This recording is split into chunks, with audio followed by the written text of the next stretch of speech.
Oh, for goodness sake. She's a mare, not a stallion. She doesn't care about it. Two mares having their dinner. They like to do everything together, these two.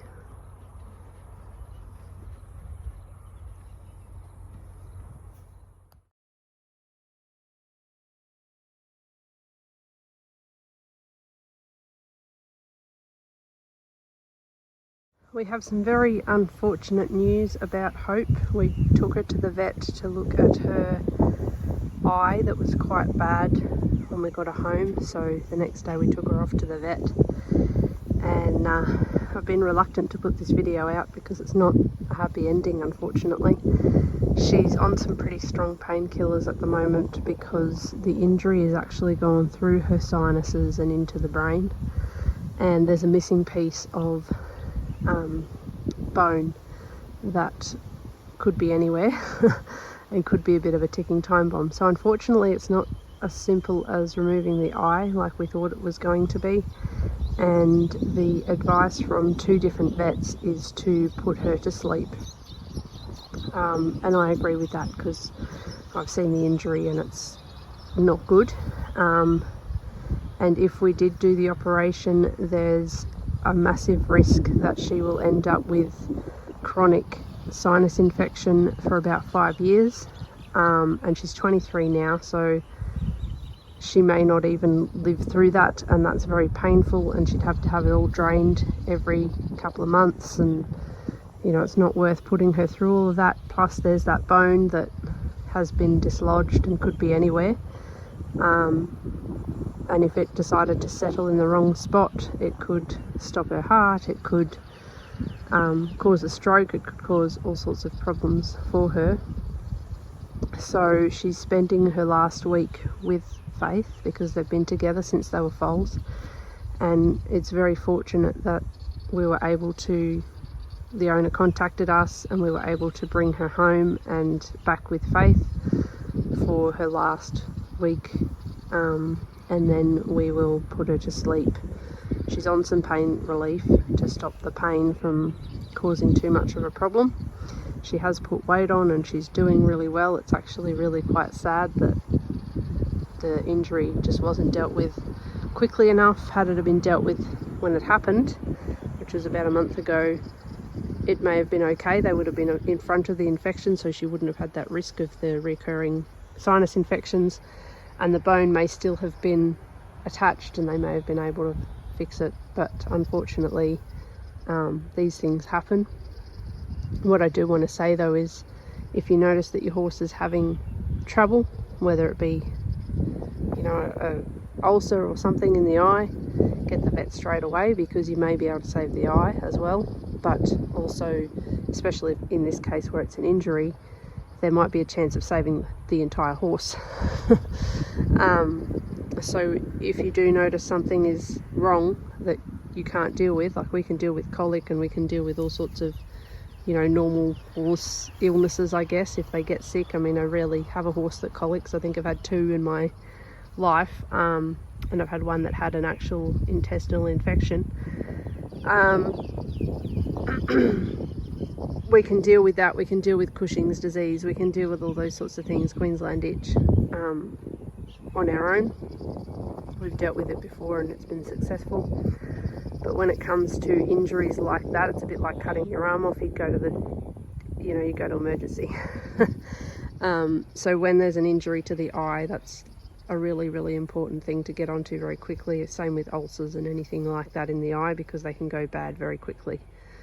And if you're in a situation where you can't afford a vet, then it's best to euthanize the horse because it's extremely painful, ulcers and eye injuries, and there's little chance if you wait that you're actually going to be able to, especially in the situation of injury, that you're actually going to be able to do anything other than put the horse down anyway.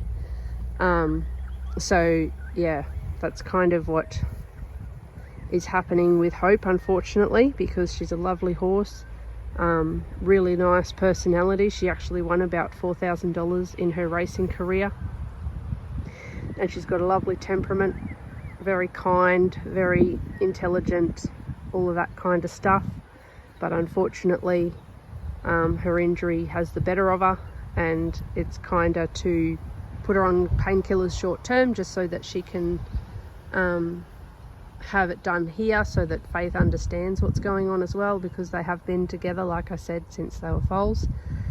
And Faith needs to understand what's going on, because even when we took her to the vet, Faith was absolutely distraught that her friend was leaving again.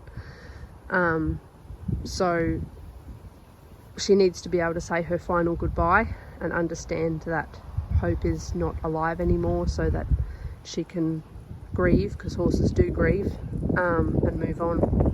I actually had a horse that grieved for about 2 months over a horse that he never even knew. He just saw it being buried, and that was traumatic enough for him, and he stood where he could see the horse burial site, and would just look all depressed. He wouldn't eat very much, and I'd had him for a while, and he just became depressed. That was the diagnosis. There was nothing really we could do for him through his morning process, except just try and give him lots of hard feed, because that made him happy, but he just wouldn't eat hay and grass very much. So there will be a grieving process, and we're expecting that, but we're hoping I'm going to bring another older horse that needs rehabbing up, and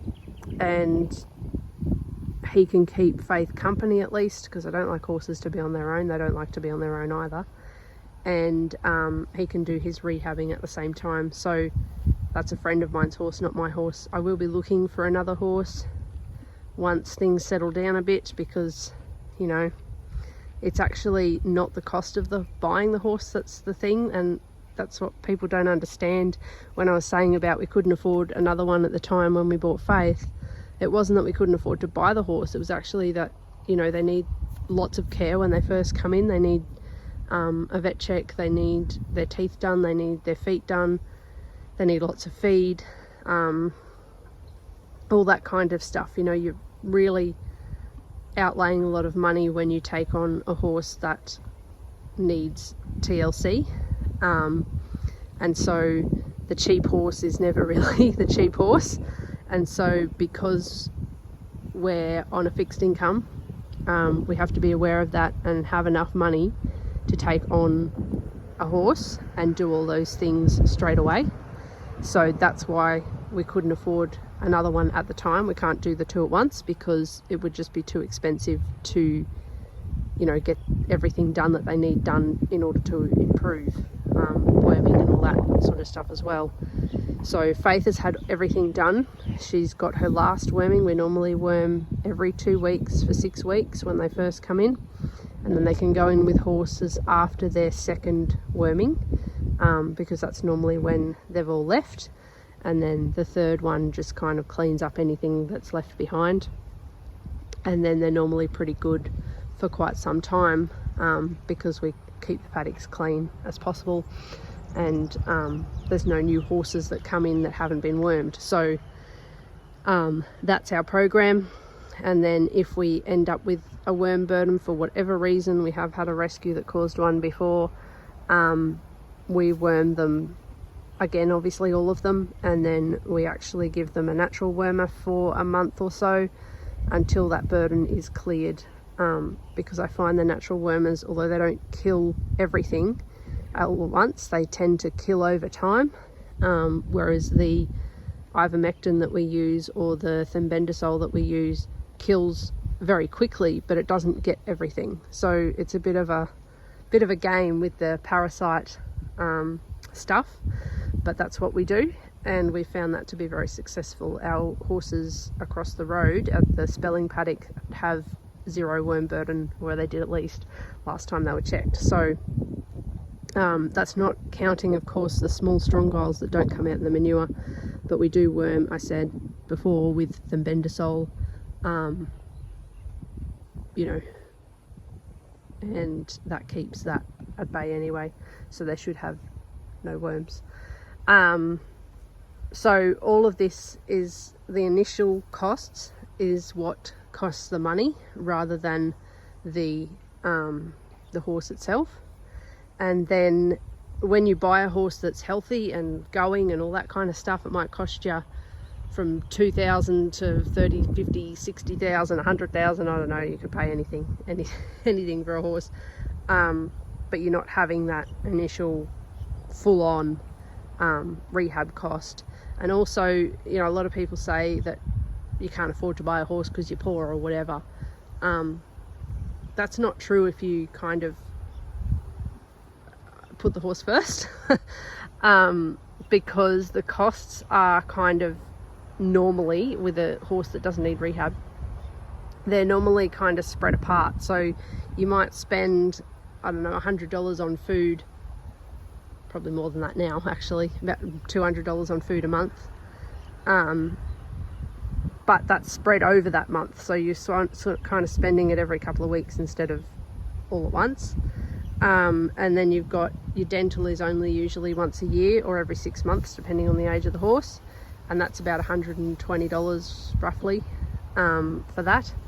And then your farrier is every 6 to 8 weeks, and that's kind of for anywhere from 50 to 100 and whatever dollars if you're having your horse shod, and again that's every 6 to 8 weeks, so it's spread over time. And you know, other costs, your vet costs and that kind of thing, are sort of one-off. Wormings every sort of 3 to 6 months depending on your situation. We do it as we see it, so if we see that we think they have worms, we'll worm them. If we don't, then we don't worm them, because you can get resistance if you overworm, or worm too often I should say.